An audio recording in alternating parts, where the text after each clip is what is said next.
शिशु स्वास्थ्य संकेत में सुधार के लिए मध्य प्रदेश सरकार निरंतर प्रयास कर रही है। राष्ट्रीय स्वास्थ्य मिशन द्वारा बाल मृत्यु दर को कम करने के लिए प्रदेश में विभिन्न नीतियों का क्रियान्वयन किया जा रहा है, जिसके अंतर्गत प्रदेश में प्रतिवर्ष दस्तक एवं सांस अभियान का आयोजन किया जाता है। स्वास्थ्य मंत्री प्रभुराम चौधरी का कहना है कि 12 नवंबर से यह अभियान व्यापक तौर से चलेगा। को लेके बूस्टर डोज की बात जब हुई थी तो बूस्टर डोज के लिए लगातार वैक्सीन हमने बहुत सारी खरीद ली थी, लेकिन कई गांव से शिकायत आ रही है कि वहाँ एक्सपायर हो गई है, खराब हो गई है, वैक्सीन लगी नहीं पाई है।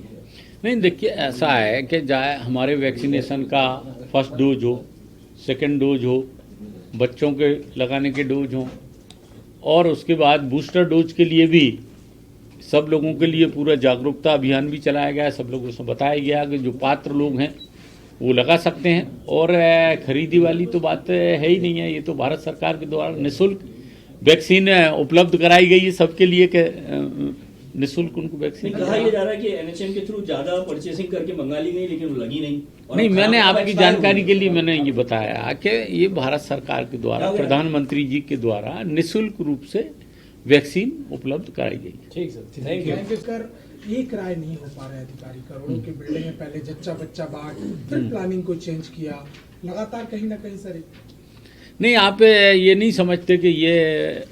मैं आपसे ही पूछना चाहता हूँ कि ये हमारा मध्य प्रदेश की राजधानी है और सबसे ज़्यादा आप देखते हैं कि जो हमारे डिलीवरी होती है सुरक्षित डिलीवरी हो, बच्चों के लिए भी प्रॉपर रूप से जो हमारे हम कहें एसएनसीयू और PICU paediatric intensive care unit और तत्काल कहीं अब चूँकि ये भोपाल एक बड़ा हमारे जगह है, संभाग इसको कहें, जैसे अगर हमारे पूरे संभागों में बांटे हैं, इंदौर है या ग्वालियर है या जबलपुर है या रीवा है या हमारा भोपाल है, तो भोपाल में एक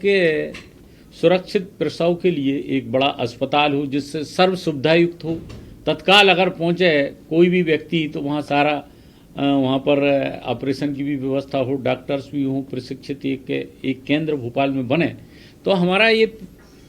प्रयास है कि एक जो हमारा काटजू अस्पताल है उसको एक 300 बिस्तर का, जिससे हमारी सुरक्षित मात्र कोई अगर दूसरे जिले से भी कभी कोई क्रिटिकल पेशेंट आ जाते हैं तो उनके लिए भी एक बड़ा केंद्र यहाँ पर रहे, भोपाल के साथ साथ आसपास के जिलों के लिए भी उसका लाभ मिले। इसलिए वहाँ पर हम लोगों ने अच्छे ऑपरेशन थिएटर, प्रशिक्षित सिस्टर्स, डॉक्टरों की उपलब्धता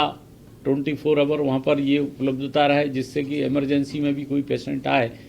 जैसे डिलीवरी किसी को करना है, किसी को सीजर की आवश्यकता होती है और कभी कभी जो हमारे छोटे बच्चे भी होते हैं जो जिसको मैंने कहा एसेंशियल उसमें रखते हैं, जो न्यूबॉर्न बेबी होते हैं, उनका भी प्रॉपर रूप से इलाज हो, तो उसको एक अच्छा केंद्र बनाने का हमारी तरफ से प्रयास चल रहा है। प्रक्रिया जल्दी उसकी जारी है और जल्दी ही उसमें हम कर रहे हैं, डॉक्टरों की भी पोस्टिंग कर रहे हैं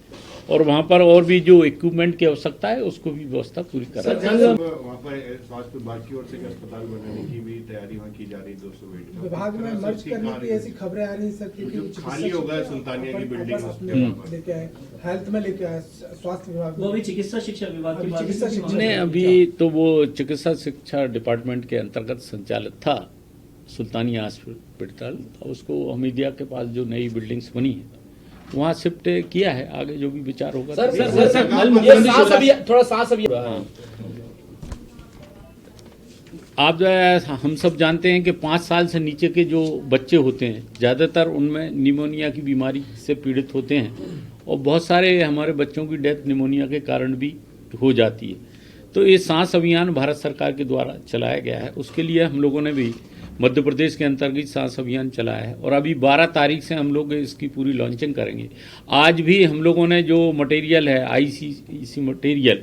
और जो जागरूकता के लिए पूरे प्रदेश के लिए आज हमने यहाँ पर लॉन्च किया है, जिससे जो 5 साल से कम उम्र के बच्चे हैं, जो निमोनिया है, कई बार क्या होता है कि बच्चा छोटा होता है, उसकी पसली चलने लगती है, उसकी सांस तेज चलने लगती है, तो लोग अस्पताल नहीं जाते। तो इसमें जागरूकता अभियान हम लोग चला रहे हैं कि जिससे कि नागरिकों को इसकी अवेयरनेस रहे कि उनको बच्चे को उसको अस्पताल जाएं, अस्पताल में उसका